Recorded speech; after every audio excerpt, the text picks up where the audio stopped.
Товарищ Верховный Командующий, объединенная группировка войск ведет боевые действия в соответствии с планом специальной военной операции. Начальник генерального штаба генерал Генеральный.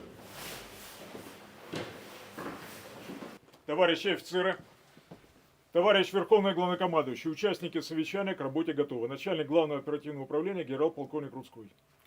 Здравия желаю. Comrade Commander-in-Chief, we have agreed that the troops will conduct combat operations in accordance with the plan of the special military operation. The head of the General Staff, General Grudskoy. Speaker 8. Comrades officers, Comrade Commander-in-Chief, the participants in the meeting are ready to work. The head of the main operational department, General Colonel Grudskoy. Speaker 1. Dear comrades, good afternoon. Today we will hold another meeting on the situation in the Special Military Operations Zone. I know that you have something to report, something to please our citizens. There are results. We will talk about this, of course, and we will think about our next tasks for the near future. Today, I would like to ask the commanders of the Central and Eastern groups to report, as I have already said, on the current situation in these areas of the front, in your areas of the front, and on the results of the combat tasks performed by the troops. But first, as we have done in previous meetings of this kind, I would like to ask the head of the General Staff to report on the situation in general on the line of combat contact. Speaker 4. Comrade Commander-in-Chief, the troops of the United Group are advancing in all directions. The commandment of the armed forces of Ukraine is making unsuccessful attempts to stop our advance. The units and military units of the Northern Group continue to carry out tasks to create security lines in the border areas of Sumy and Kharkov regions of Ukraine. The settlements of Vysokoye in the Sumy region and Vilcha and Prilipka in the Kharkov region have been under our control for the last 2 weeks. The troops of the Western Group are currently eliminating the enemy formations blocked on the left bank of the Oskol River in the east of Kupiansk. In the south of the Oskol River, the Novoplatonovka River has been liberated, and the Buguslavka River has been cleared. In the Krasnolimansk direction, the enemy group is encircled in the settlement of Drobyshevo and is being destroyed. In the Krasnolimansk direction, the battles are being fought in the southeast and eastern parts of the city. The southern group, after the liberation of Seversk, is advancing rapidly in the direction of Slavyansk. The settlement of Kirov has been liberated. The street battles continue in Konstantinovka. More than half of the urban development is under our control. The troops of the Center Group have completed the defeat of the encircled group of the armed forces of Ukraine and liberated the city of Dimitrov. The troops of the Eastern Group are advancing in the western direction in the Zaporozhye region and also in the territory of the Dnepropetrovsk region in order to create a security zone there. The city of Gulyai-Polye has been liberated. In addition, in the last 2 weeks, 5 more settlements have been taken under control in these directions. The expansion of the Plazdarma on the western bank of the Gachur River continues. The assault units of the Dnepropetrovsk troops are making offensive actions in the Zaporozhye direction. They have liberated the settlement of Stepnogorsk and are completing the destruction and formation of the enemy in Primorsky and Lukyanovsk. Comrade Commander-in-Chief, the report on the completion of the tasks for the liberation of Donbass, as well as the Zaporozhye and Kherson regions, and the unification of the troops by the units of the United Group, will be continued. Speaker 1. Thank you very much, Valery Vasilyevich.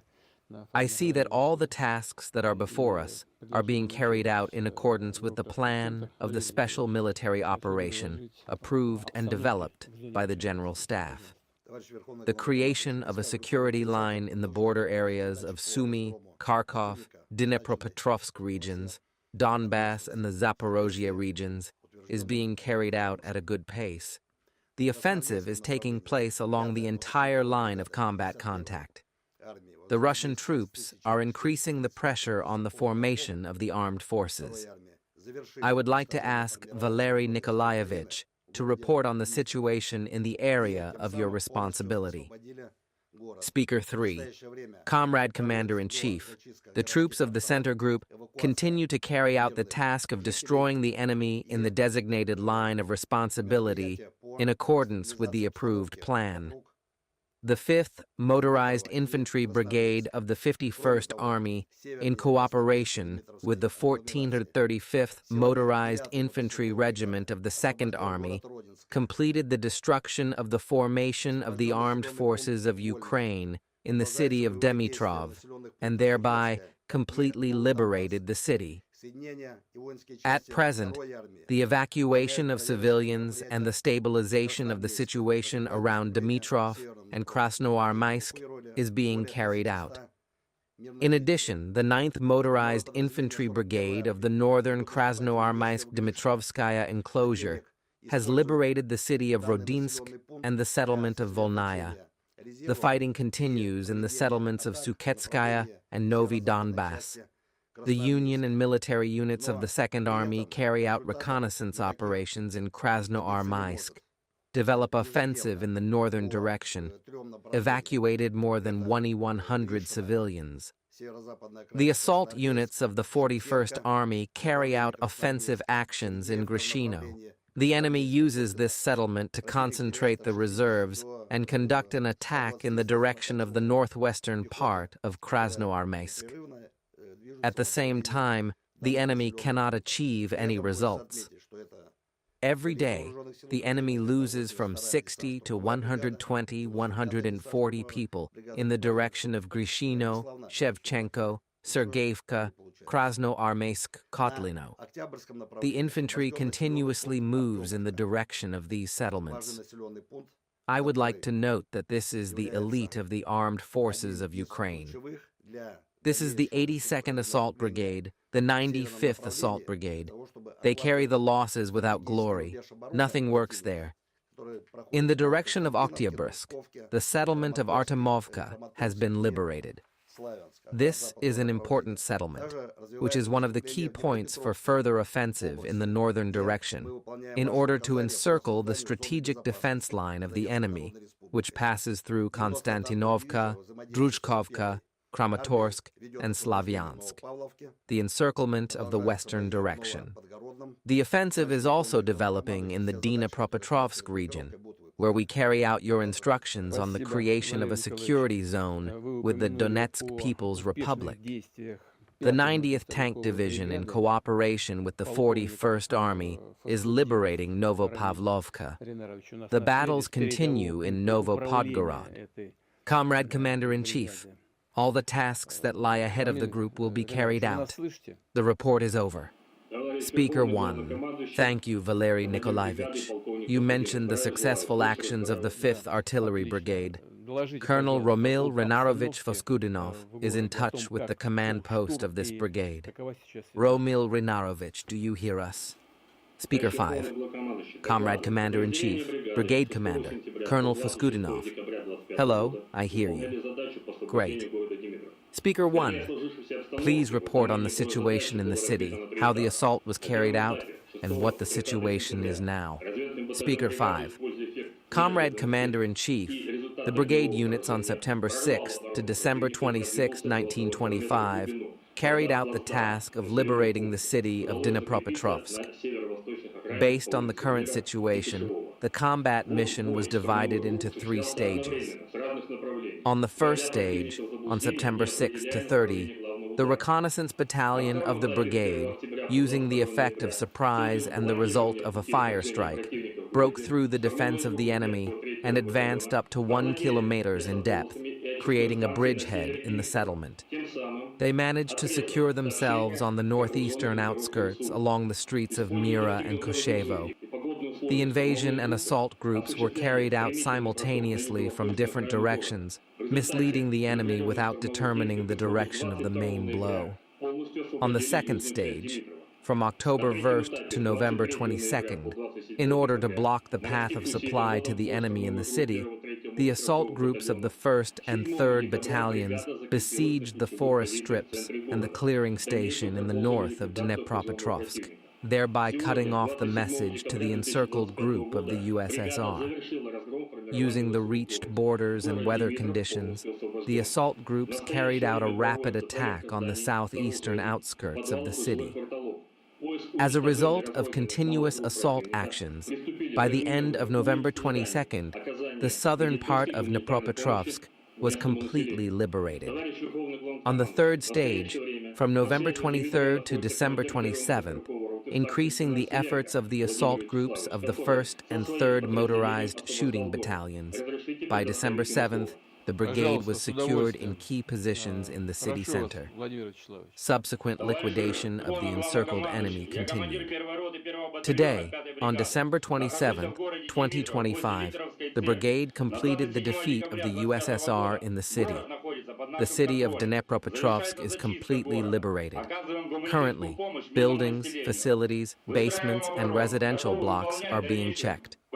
The search for the destruction of the scattered small groups of the enemy has begun in the demining of streets and buildings, providing medical and humanitarian assistance to the local population. Comrade Commander-in-Chief, at the moment in touch with Dnipropetrovsk is the commander of the 1st Motorized Shooting Company, Senior Lieutenant Zelenskyy Vladimir Vyacheslavovich, who with his unit liberated the city. Allow me to give him the floor. Speaker 1, please, with pleasure, please, Vladimir Vyacheslavovich. Speaker 7, Comrade Commander-in-Chief, I am the commander of the 1st Company of the 1st Battalion of the 5th Brigade. I am in the city of Dnipropetrovsk, near the Viktorov Church. On December 27, 2025, the city is under our control. The city is being cleared. We provide humanitarian assistance to the local population. We are building defense. We are ready to carry out further combat missions. I would like to congratulate you on the upcoming new year. I wish you good health, peace, and prosperity. Victory is ours. Speaker 1. Thank you. Thank you. Guys, for this very effective combat work and for the result. I congratulate both Ramil Renarovich and Vladimir Vyacheslavovich, all our fighters, officers, who showed not only courage and heroism, but also the competent management of the troops and timely decision-making. I know that the head of the General Staff reported about Ilya, what is called wits and courage. Thank you very much. And also, in response, take the best wishes from me. Happy New Year. Congratulations, guys. Thank you. Now, please, let's move on to the situation in the zone of responsibility of the Vostok group. Andrei Sergeyevich, please. Speaker 6. Comrade Commander-in-Chief, the Vostok troops continue to carry out tasks in the Zaporozhye direction. The military units of the group forcing the Gaichur River are advancing in the Zaporozhye region in the western direction.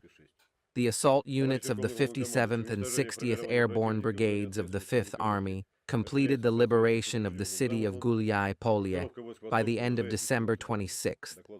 The residential quarters of the city were turned into a fortified area by the enemy.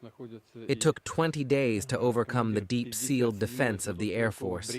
At present, Gulyai-Polye is under our full control. A search and destruction of a single group of the Air Force is being carried out. The units of the 36th Army broke through the defense line of the enemy on the western bank of the Gaichur River, advancing in the Zaporozhye region in the direction of the enemy's large logistical nodes. The enemy's defense depth was more than 7 kilometers. The 29th Army, advancing in the south of the Dnipropetrovsk region, continues to expand the security zone. Since the beginning of December, more than 210 square kilometers of the territory of the Dnipropetrovsk and Zaporozhye regions have been liberated, including 10 residential areas in the Dnipropetrovsk Region 4 and Zaporozhye Region 6. Comrade Commander-in-Chief, the destruction and formation of the enemy in the zone of responsibility of the group is being carried out in accordance with the approved plan. The Vostok Army Group continues to lead the offensive. The report is over. Speaker 1. Andrei Sergeyevich, as far as I understand, the commander of the 57th Motorized Rifle Brigade, Colonel Redinin, is also in touch with us. Yes, sir. Vyacheslav Evgenievich, can you hear us? Can you see us? Speaker 2.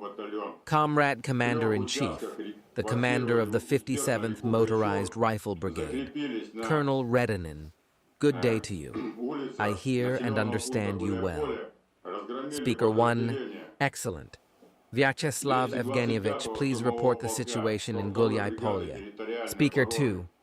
Comrade Commander-in-Chief, the 57th Motorized Rifle Brigade of the 5th Army conducts an offensive on the left flank of the Vremya direction on the designated offensive line.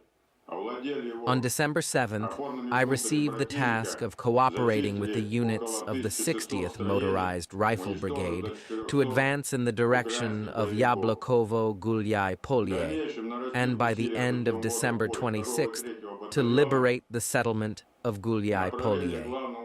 On December 5th, using the difficult weather conditions, the fog, the advance groups of the assault detachment crossed the Gaichur River, immediately occupying the areas of Bolshaya Street, Mirnaya Street, Peshanaya Street. Thus, having created a bridgehead on the left bank of the Gaichur River, we split the central and eastern part of the Gulyai-Polye settlement, providing it for the introduction of the main forces. On December 7th, the units of the 1st Echelon of the 1st Assault Battalion successfully reinforced the Gaichur River in 3 areas, fortified themselves on the streets of the Gulyai-Polye settlement, defeated the units of the 225th Assault Regiment of the 102nd Territorial Defense Brigade and the 154th Separate Mechanized Brigade, and within 10 days completely liberated the southeast part of the Gulyai-Polye settlement, seized it by the enemy's strongholds, cleared about 1,600 buildings, destroyed up to 400 Ukrainian militants. In the future, by increasing the efforts of the 2nd and 3rd Battalion, the direction of the main strike from south to north, attacking along the Gaichur River, along the Bolshoi Street, and along the western part of the Gulyai-Polye settlement, above Shevchenko Street, simultaneously with the units of the 60th Brigade, thereby blocking the enemy in the Gulyai-Polye settlement, completely blocking all routes of the evacuation. Further, by squeezing the ring, blocking its multi-story building, clearing the private sector of the Gulyai-Polye settlement, and gradually, quarterly, clearing the house building, destroying and defending the enemy. At the beginning of December 26th, the brigade completed the clearing of the Gulyai-Polye settlement. The city is under our control. At the moment, the units of the brigade are rechecking the building and the basement in order to destroy the building and the basement. I would like to thank all the units of the brigade, the single servicemen of the Air Force who can still hide in the urban development, as well as providing assistance to the civilian population and, if necessary, its evacuation. Comrade Commander-in-Chief, the 57th Brigade continues to carry out combat missions to liberate the Zaporozhye region. All permanent tasks will be completed. The report is over. Speaker 1. Thank you, Vyacheslav Sergeyevich. Thank you very much for this result to all your soldiers and commanders. I would like to say in this part of our meeting that the liberation of Dimitrov and the liberation of the Gulyai-Polye settlement are important results of the combat work. As for Dimitrov, this is a serious step towards the complete liberation of the Donetsk People's Republic. Gulyai-Polye is the second largest city in the Zaporozhye region. After its liberation, there are good prospects for the development of the offensive in the Zaporozhye region. I congratulate you all on these results. Thank you very much. In conclusion, I would like to say that the armed forces of the Russian Federation firmly hold the initiative and continue to carry out the tasks of the special military operation on the entire line of combat contact. I would like to note the effective actions of the units and military units of the troops in the center during the liquidation of the formations in the ISU encircled in the area of the Red Army Dimitrov agglomeration. Control over the cities of the Red Army Dimitrov creates, as I have already said, good conditions for the further development of the offensive and the complete liberation of the Donetsk People's Republic. The capture of the city of Gulyai-Polye in the Zaporozhye region by the storm units of the Fifth Army is a natural result, which became possible thanks to the hard work of the commanders and staff and the careful all-round preparation of the personnel for the combat missions.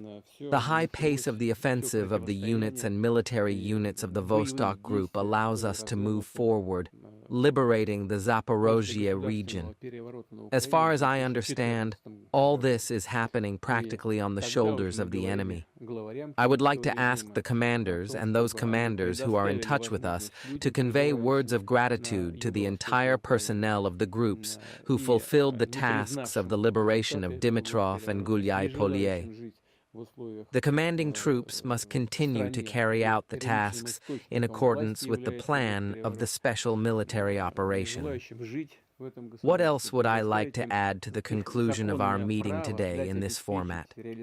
I will remind you, I have said this more than once, but I will remind you again, that the confrontation and the hostilities began after the coup d'etat in Ukraine in 2014.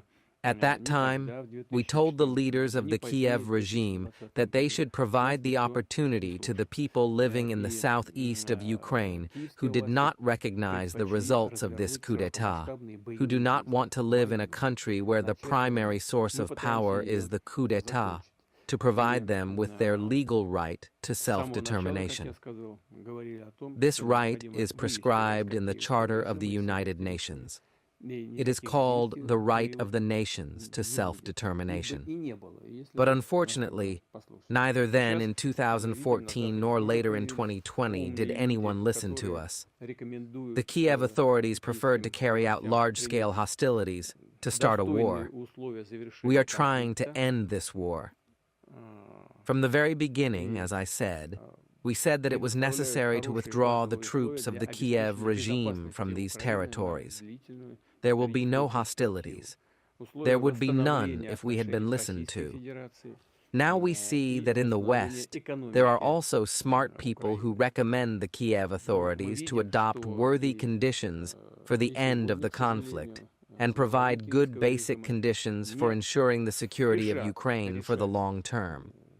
The conditions are to restore relations with the Russian Federation and to restore the economy of Ukraine. But we see that today, unfortunately, the heads of the Kiev regime are not in a hurry to resolve this conflict with peaceful means. I spoke about this a year ago when I was speaking at the Ministry of Foreign Affairs. But today, judging by your reports, judging by the pace we are observing on the battle line, our interest in withdrawing the Ukrainian military formations from the territories occupied so far is actually reduced to zero, for different reasons. If the Kiev authorities do not want to end the matter peacefully, we will resolve all the challenges we face in the course of a special military operation by means of arms. Let us now talk about this. Let us talk about the closest challenges to the groups whose commanders are now here at our meeting.